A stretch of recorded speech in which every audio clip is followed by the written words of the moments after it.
Olá, pessoal! Eu sou a professora Jennifer Ribeiro da Cruz, da Secretaria Estadual de Educação do Rio de Janeiro. A videoaula de hoje fala sobre mitose e meiose. Primeiramente, devo lembrá-los que se você assistir aos outros vídeos disponibilizados pela Secretaria de Educação, você vai encontrar temas complementares, como, por exemplo, a origem da vida, que vai ajudar a compreender mitose e meiose. O processo de crescimento dos seres multicelulares, de formação de novos tecidos ou de reprodução dos seres unicelulares ocorre através da mitose. Já o processo de formação de gametas, que são células responsáveis pela reprodução, ocorre através da meiose. Veja cada um desses fenômenos. Mitose é o processo de divisão celular que dá origem a duas células iguais à inicial, ou seja, com o mesmo número de cromossomos. O termo mitose tem origem da palavra grega mitos, que significa tecer fios. A função da mitose é garantir o crescimento e substituição de células. A importância dessa multiplicação celular está em manter a reprodução de seres unicelulares, efetivar processos de cicatrização e renovação dos tecidos. Esse tipo de divisão celular ocorre em células diploides e em algumas células animais e vegetais. Em uma célula humana, por exemplo, há 46 cromossomos. A mitose promove o surgimento de duas células também com 46 cromossomos. Vejamos as 8 fases da mitose. No período de intérfase, as células não estão em processo de divisão. Essa fase é dividida em 3 períodos: G1, que é a síntese de RNA, S, que é a síntese de DNA, e G2, que antecede a duplicação. E as novas moléculas de RNA e DNA são produzidas porque a célula, quando se duplicar, vai precisar dessas estruturas. Na fase da prófase, cada cromossomo possui um centrômero que une 2 filamentos denominados cromátides. A membrana que envolve o núcleo, a carioteca, é fragmentada e o nucleolo desaparece. Os cromossomos se tornam mais curtos e espessos com o processo de espiralização. Na fase da metáfase, o material nuclear é disperso no citoplasma devido ao desaparecimento da carioteca. Os cromossomos encontram-se em grau máximo de espiralização e são unidos às fibras polares do fuso mitótico pela região do centrômero. Ocorre o deslocamento dos cromossomos para a região mediana da célula, formando uma placa equatorial. Na fase da anáfase, as duas cromátides irmãs são separadas com a divisão do centrômero, tornando-se independentes cromossomos filhos. Cada cromossomo filho dirige-se para um polo da célula pelo encurtamento das fibras do fuso.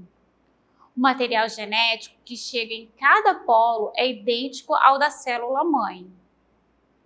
Na fase da telófase, encerra-se a divisão nuclear e os cromossomos desespiralizam-se, tornando-se novamente longos e finos filamentos.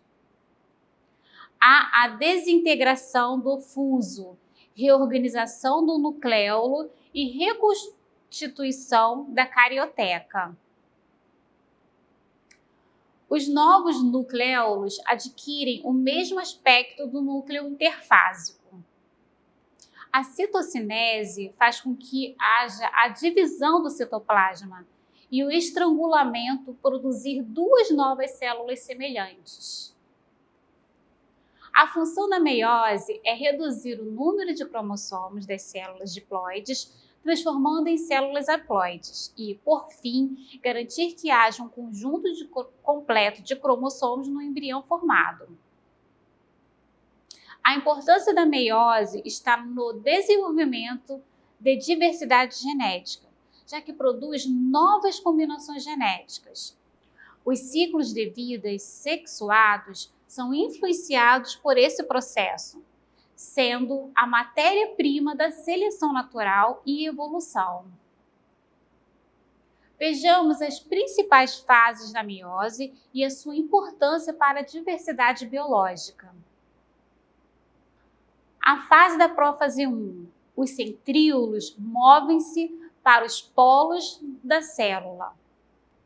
Ocorre a condensação de cromossomos, formação de cromômeros que correspondem às pequenas e densas condensações nos cromossomos.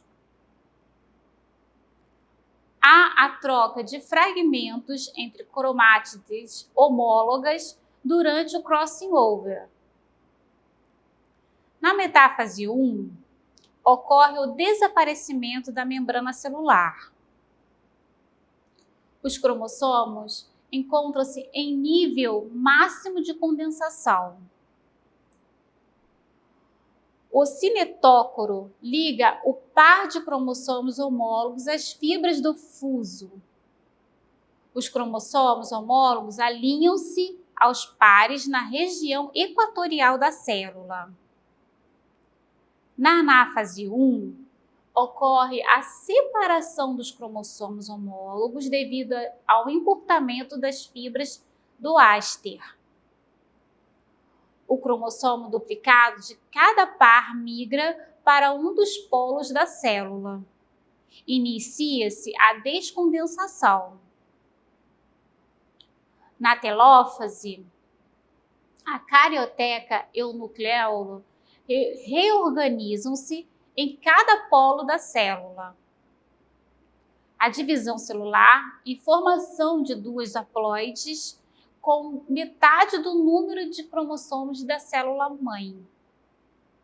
Ocorre a citocinese, ou seja, a divisão do citoplasma. As fases da meiose 2. A prófase 2.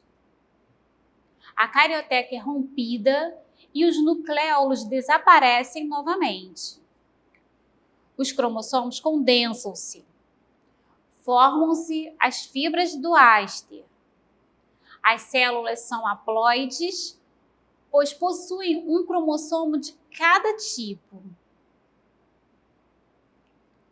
Na metáfase 2, os cromossomos são orientados pelas fibras do áster e alinham-se na região equatorial da célula. Os cromossomos estão em grau máximo de condensação. Na anáfase 2, as cromátides irmãs são direcionadas pelas fibras do áster para lados opostos. Uma cromátide passa a ser um cromossomo simples. Inicia-se a descondensação. Na telófase 2, as células formadas são haploides. A carioteca reorganiza-se e o nucleolo reaparece. A citocinese faz com que ocorra a separação das células. Em resumo, podemos diferenciar mitose e meiose da seguinte forma. Na mitose, ocorre uma divisão celular com a produção de duas células semelhantes. Na meiose, ocorre duas divisões celulares com a produção de 4 células com material genético modificado. Na mitose, há a duplicação de células diploides, 2N, e na meiose, há a transformação de células diploide, 2N, em células haploide, N. Na mitose, uma célula pode gerar muitas outras, pois o ciclo celular mitótico se repete. Na meiose, formam-se apenas 4 células filhas que podem não sofrer outras duplicações. Na mitose, ocorre na maioria das células somáticas do corpo. Na meiose, ocorre em células germinativas, óvulos e espermatozoides, e esporos. Chamamos esse rearranjo de crossing over. Cada célula formada estará diferente da sua célula original. Lembre de consultar as orientações educacionais, os podcasts e conversar com a sua professora. Até breve!